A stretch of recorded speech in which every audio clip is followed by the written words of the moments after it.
ಇದೇ ಮೊದಲ ಬಾರಿಗೆ ಮಹಿಳೆಯೊಬ್ಬರು ಭಾರತೀಯ ವಾಯುಪಡೆಯ ಹೆಮ್ಮೆ ಹಾಗೂ ಯಶಸ್ವಿ ಯುದ್ಧ ವಿಮಾನಗಳ ಸಾಲಿನಲ್ಲಿ ಅಗ್ರ ಪಂಕ್ತಿಯಲ್ಲಿ ನಿಲ್ಲುವ ಜಾಗ್ವಾರ್ ವಿಮಾನವನ್ನ ಮುನ್ನಡೆಸುವ ಅವಕಾಶವನ್ನ ಪಡೆದಿದ್ದಾರೆ. ಮಂಗಳೂರು ಮೂಲದ ಪ್ಲೇಯಿಂಗ್ ಆಫೀಸರ್ ತನುಷ್ಕಾ ಸಿಂಗ್ ಅವರಿಗೆ ಈ ಸದವಕಾಶ ದೊರಕಿದ್ದು ಆಕೆ ಯುದ್ಧ ವಿಮಾನ ಸ್ಕ್ಯಾಡರ್ನಲ್ಲಿ ಪೈಲಟ್ ಆಗಿ ಆಯ್ಕೆಯಾಗಿದ್ದಾರೆ. ಜಾಗ್ವಾರ್ ಯುದ್ಧ ವಿಮಾನವನ್ನ ಇದುವರೆಗೆ ಮಹಿಳಾ ಪೈಲಟ್ಗಳು ಶಾಶ್ವತ ನೆಲೆಯಲ್ಲಿ ಮುನ್ನಡೆಸಿಲ್ಲ. ತನುಷ್ಕಾ ಮಿಲಿಟರಿ ಹಿನ್ನೆಲೆಯ ಕುಟುಂಬದವರು. ಅವರ ತಂದೆ ಅಜ್ಜ ಎಲ್ಲರೂ ಸೇನೆಯಲ್ಲಿ ಸೇವೆ ಸಲ್ಲಿಸಿದ್ದಾರೆ. ಮೂಲತಃ ಉತ್ತರ ಪ್ರದೇಶದವರಾದರೂ 2007ರಿಂದ ತನುಷ್ಕಾ ಮಂಗಳೂರಿನಲ್ಲಿಯೇ ನೆಲೆಸಿದ್ದಾರೆ. ಹಾಗಾಗಿ ನಾನು ಕುಡ್ಲದವಳು ಎಂದು ಹೆಮ್ಮೆಯಿಂದ ಹೇಳ್ತಾಳೆ.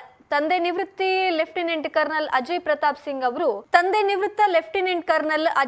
ಸಿಂಗ್ ಅವರು ಪ್ರಸ್ತುತ MRPL ಸಂಸ್ಥೆಯ HSCE ವಿಭಾಗದಲ್ಲಿ ಜನರಲ್ ಮ್ಯಾನೇಜರ್ ಆಗಿದ್ದಾರೆ. ತನುಷ್ಕಾ ಸುರತ್ಕಲ್ DPS MRPL ಶಾಲೆಯಲ್ಲಿ SSLC, ಮಂಗಳೂರಿನ ಶಾರದಾ PUC ಕಾಲೇಜಿನಲ್ಲಿ ಪದವಿ ಪೂರ್ವ ವಿಜ್ಞಾನ ಶಿಕ್ಷಣದ ಬಳಿಕ ಮಣಿಪಾಲ MITಯಲ್ಲಿ ಎಲೆಕ್ಟ್ರಿಕಲ್ ಮತ್ತು ಎಲೆಕ್ಟ್ರಾನಿಕ್ಸ್ ಇಂಜಿನಿಯರಿಂಗ್ನಲ್ಲಿ 2022ರಲ್ಲಿ ಬಿಟೆಕ್ ಪದವಿಯನ್ನ ಗಳಿಸಿದಾಳೆ. ಚಿಕ್ಕದಿನಿಂದಲೂ ಸೇನೆಗೆ ಸೇರಬೇಕೆಂಬ ಹಂಬಲ ಇತ್ತು. ಆದ್ರೆ ವಾಯುಪಡೆಗೆ ಸೇರ್ತೇನೆ, ಅದರಲ್ಲೂ ಸಮರ ವಿಮಾನದ ಪೈಲಟ್ ಆಗ್ತೇನೆ ಎಂದು ಯಾವತ್ತೂ ಯೋಚಿಸಿರಲಿಲ್ಲ ಎಂತಾರೆ ತನುಷ್ಕಾ. ಇದೀಗ ತನುಷ್ಕಾ ಸೇನಾ ವಿಮಾನದ ಪೈಲಟ್ ಆಗಿ ಆಯ್ಕೆಯಾಗಿರೋದು ಮಂಗಳೂರಿನವರಿಗೆ ಖುಷಿ ಹಾಗೂ ಹೆಮ್ಮೆಯ ವಿಚಾರವಾಗಿದೆ.